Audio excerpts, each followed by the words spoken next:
Chers amis internautes, bonjour à tous.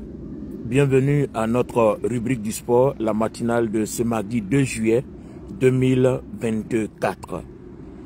Je voudrais, avant d'aborder notre sujet d'aujourd'hui, saluer tout le monde entier, tous les enfants de Dieu. Nous avons fini une première moitié de l'année 2024, de janvier à juin, et nous abordons juillet jusqu'à décembre. Je prie pour ma part que Dieu vous fasse oublier toutes les souffrances que vous avez endurées durant cette première moitié de l'année de janvier à juin. Et que Dieu vous ouvre de nouvelles opportunités, de nouvelles portes, afin que vous oubliez toutes les souffrances, les persécutions, les calomnies, les douleurs, les médiocrités, les échecs financiers, échecs matériels, échecs spirituels, tout ce qu'on vous a fait endurer, toutes les attaques de l'ennemi, des œuvres des ténèbres, que Dieu les fasse oublier, que Dieu vous accorde de nouvelles victoires, de nouvelles opportunités, de nouvelles faveurs, de nouvelles grâces. Restons ensemble et demeurons bénis dans cette deuxième moitié qui a commencé depuis hier. Bon mois de juillet à vous, et qu'à partir de ce mois de juillet-là, le Seigneur vous donne du témoignage. Ça, c'est ma prière pour vous. Merci de l'avoir reçu en disant simplement Amen. Les amis, notre sujet aujourd'hui, c'est voir, c'est croire. Croire, c'est posséder par la foi. Manifester la foi, c'est croire. Alors que croire, c'est voir. Alors, je vais dans la parole de Dieu. Je suis dans 2 Rois, le chapitre 2, le verset 9. Élie marchait avec son disciple Élisée. À la fin du séjour d'Élie sur terre, lorsqu'il devait retourner vers le Seigneur, Élie demande à Élisée, son disciple, « Demande-moi tout ce que tu veux que je fasse pour toi avant que Dieu m'enlève d'avec toi. » Élisée lui dit, « Je voudrais une double portion de la manifestation de la puissance de Dieu, de l'onction qui est sur ta vie. » Élie lui dit, « Ce que tu demandes n'est pas impossible à faire. C'est difficile, certes, mais ce n'est pas impossible. Si tu m'as vu pendant que Dieu m'enlève d'avec toi, c'est que tu as reçu. » Alors les amis, on a vu comment Élie a laissé tomber le manteau quand Élisée a commencé à confesser « Père, mon père, char d'Israël, sa cavalerie ». Élisée a démontré qu'il a vu. Et quand il a vu, Élie a laissé tomber le manteau. Je m'en vais maintenant dans Nombre 21 à partir du verset 6, quand je finis avec 2 Rois 2, 9. Élie et Élisée, je vais dans Nombre 21, 6. On a vu comment pour mater la rébellion des enfants d'Israël, Dieu a envoyé des serpents brûlants qui avaient piqué et tué un grand nombre. La repentance des enfants d'Israël était de demander à Moïse d'implorer le Seigneur, que le Seigneur éloigne d'eux ces serpents brûlants. Alors, Dieu a donné une réponse à Moïse en disant, « Fais-toi un serpent des reins sur une perche. » Alors, tous les enfants d'Israël qui ont été piqués par ce serpent et qui meurent, tous ceux qui ne veulent pas mourir, viendront donc, regarderont ce serpent sur cette perche et conserveront la vie. Je laisse maintenant Nombre 21, verset 6. Je m'en vais maintenant dans les évangiles. Jean, le chapitre 3, le verset 14. Une comparaison va se faire entre ce qui s'est passé dans le désert quand les serpents brûlants piquaient les enfants d'Israël et ce qui s'est passé à la croix. Il est écrit, comme Moïse éleva le serpent des reins dans le désert, afin que quiconque, ayant été piqué ou mordu par un serpent qui ne voulait pas mourir, regardant le serpent et conservant la vie, il faut de même que Jésus-Christ, le Fils de Dieu, soit élevé afin que quiconque croit en lui ne périsse point. Donc on voit ici qu'il y a une comparaison entre voir et croire. Ce qu'on reçoit quand on voit, c'est ce qu'on reçoit quand on croit. Alors les amis, quelque chose s'impose ici. Et le samedi du sport, j'avais pris l'exemple de quelqu'un qui dans un rêve voit un mari de nuit ou une femme de nuit. Vous voyez, quand nous voyons quelque chose, tout ce que nous voyons déclenche déjà un processus d'accomplissement dans le naturel. Parce que ce que nous voyons dans le spirituel est déjà accompli dans le naturel. C'est la même chose pour la vie de Joseph. Les songes que Joseph a vus, parcourez Genèse 37, Genèse 38, les songes de Joseph qui ont été vus ont été accomplis. C'est-à-dire, tout ce que vous voyez spirituellement déclenche un processus d'accomplissement dans le naturel. Parce que le principe spirituel dit, Ce que vous voyez spirituellement, c'est ce que vous allez recevoir naturellement. Alors, ça dépendra de vous. Est-ce que ce que vous avez vu spirituellement, vous avez envie que ça se produise naturellement? Si oui, alors commencez à déclarer comme Élisée l'a fait. Mon père, char d'Israël, sa cavalerie. Si vous ne voulez pas, alors déclarez que vous refusez. Quand le prophète Ésaïe a reçu l'ordre du Seigneur de dire à Ézéchias qu'il allait mourir, Ézéchias a refusé. Ce que tu as entendu, c'est ce que tu as reçu. Ce que tu as vu, c'est aussi ce que tu as reçu. Ézéchias a dit non. Et le Seigneur a ajouté 15 années de plus. Donc vous voyez que vous pouvez refuser ce que vous entendez, ce que vous voyez. Et comme vous pouvez accepter, confesser, acquiescer ce que vous entendez, ce que vous voyez. Donc les songes de Joseph ont déclenché un processus d'accomplissement. Alors les amis, puisque nous savons que voir, c'est croire, alors qu'est-ce que nous aussi nous devons voir? À quoi nous devons croire? Puisqu'il est écrit, comme Moïse éleva le serpent d'airain dans le désert, afin que quiconque voit conserve la vie, il faut que Jésus soit élevé, afin que quiconque croit conserve aussi la vie. Alors, je m'en vais dans Ésaïe, le chapitre 52, au verset 13. Il est écrit, oui, mon serviteur juste s'élèvera. Il se lèvera bien haut. De même qu'il a été pour plusieurs un sujet de froid, tant son visage était défiguré, tant son aspect différait d'un fils de l'homme, alors il sera pour beaucoup, pour plusieurs, un sujet de joie. Vous voyez, il a été à la croix un sujet de frayeur. Quand on l'a maltraité, quand on l'a frappé au visage, lisons Ésaïe le chapitre 50 à partir du verset 6, quand on l'a frappé au visage, quand on lui a fait boire du vinaigre, quand on l'a percé sur le côté, quand on l'a frappé avec le fouet, le chat à 9 queues, quand tout son corps a été déchiré, les amis, Jésus-Christ, la Bible déclare dans Ésaïe 52 à partir du verset 13 qu'il ne ressemblait plus à un fils de l'homme. Tellement il a été maltraité. Le fouet avec lequel il a reçu 39 coups s'appelle le chat à 9 queues. Les Hébreux appellent ça le chat à 9 queues. Et vous prenez ces 9 chaînes au bout desquelles il y a une lame. Et quand on le frappait, ça laissait 9 déchirures dans le corps. Et il a subi comme ça 39. Donc multiplier 39 fois 9, ça fait, si je ne me trompe pas, 351 déchirures. Il ne ressemblait plus à rien. Il ressemblait à un monstre. Son visage était enflé. Tout était défiguré. Et c'est ce que Ésaïe le prophète était en train de nous montrer. Et la révélation d'Ésaïe est tellement authentique que Ésaïe n'a pas été contemporain de Jésus. Il a prophétisé et des centaines d'années plus tard, avant que cela s'accomplisse. Et cela a été fait exactement comme Ésaïe l'a dit. Ça veut dire que cette prophétie-là est digne de foi, digne de confiance, digne d'être reçue. Ça veut dire que si nous voyons le serpent d'airain dans le désert et que nous conservons la vie, on dit si nous croyons en Jésus à la croix, donc nous devons voir ce que Jésus est, ce que Jésus représente à la croix. Il est défiguré.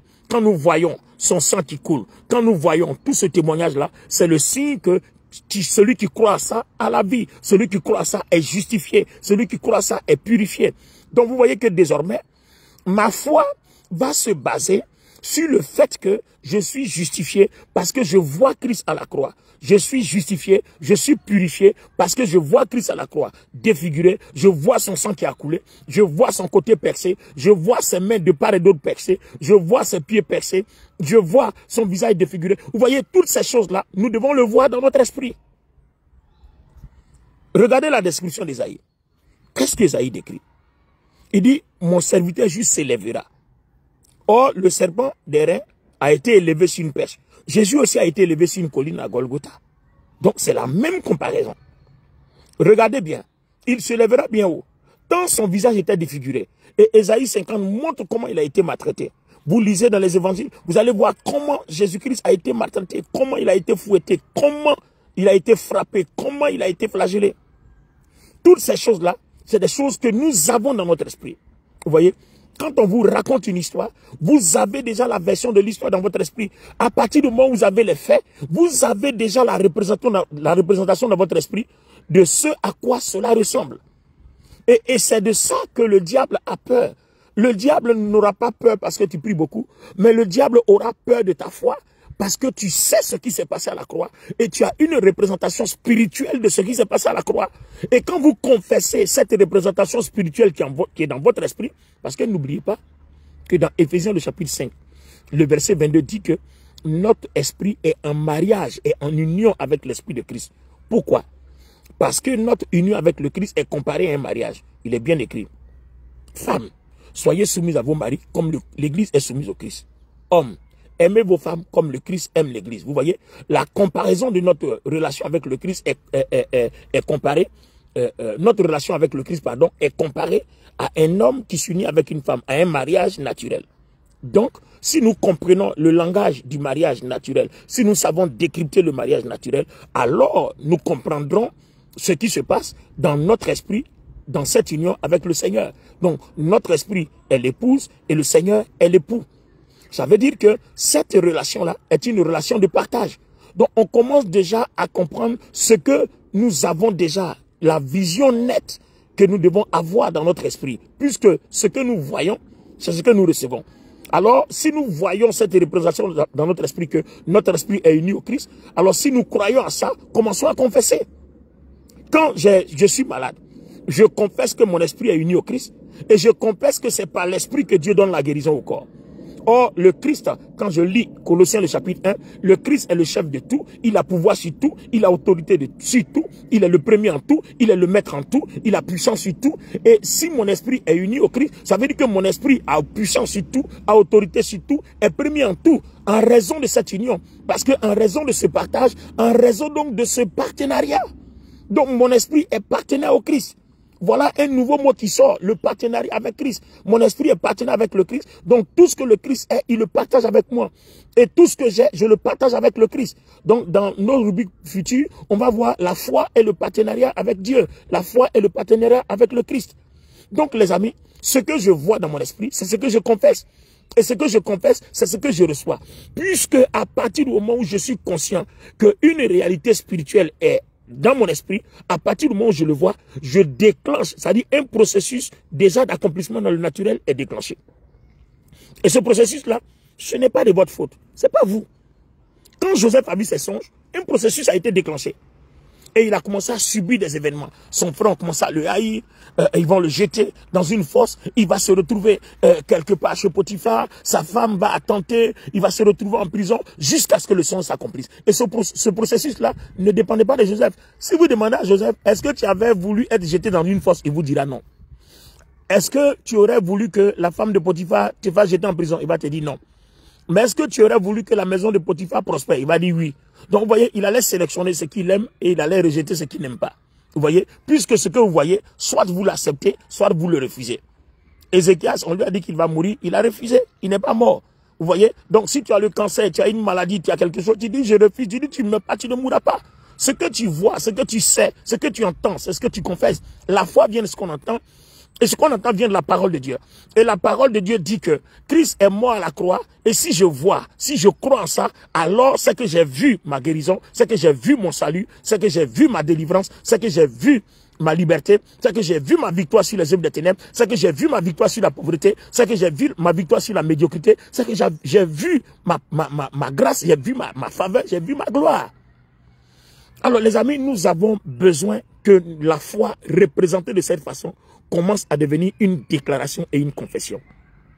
À partir du moment où je crois en ce que Ésaïe 52, 13 dit, à ce que Ésaïe 56 dit, je commence à confesser. Quand Élisée a vu Élie, il a dit, mon père, chat d'Israël, sa cavalerie.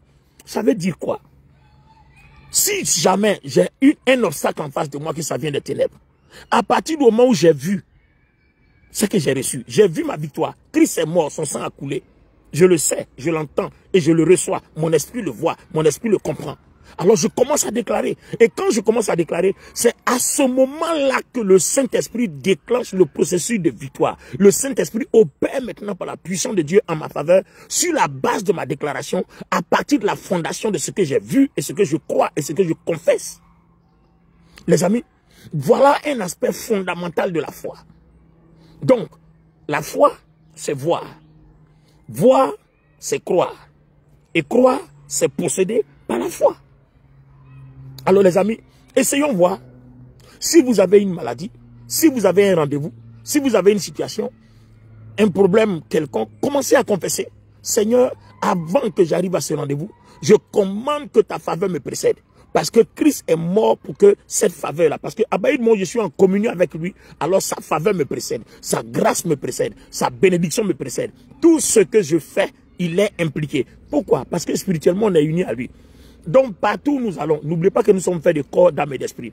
Partout où nous allons, Christ est avec nous, notre esprit est uni à lui. Donc, ce partenariat-là ne se rompt pas, ce partenariat ne se brise pas. Il est avec nous. Alors, les amis, je voudrais qu'on expérimente. Alors, aujourd'hui, tout ce que vous savez de Dieu, dans la parole de Dieu, tout ce que vous savez de Jésus-Christ, tout ce que vous savez du Saint-Esprit dans la parole de Dieu, si vous croyez à ça, c'est que vous avez vu. Parce que croire, c'est voir. Si vous croyez à ça, c'est que vous avez vu. Alors, votre confession déclenche un processus d'accomplissement. Parce que il y a ce qui se déclenche dont nous ne sommes pas la cause. Nous, on nous demande de croire. Et maintenant, on nous dit, si tu crois, si tu vois, c'est que tu crois. Si tu crois, c'est que tu as vu.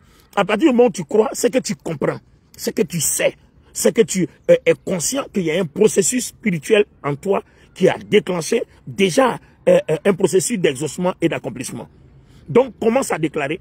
Et quand tu déclares, comprends que le jour où tu déclares que je commande dans mon corps la guérison, sache qu'un processus d'accomplissement, de réalisation dans le naturel a déjà débuté depuis le surnaturel.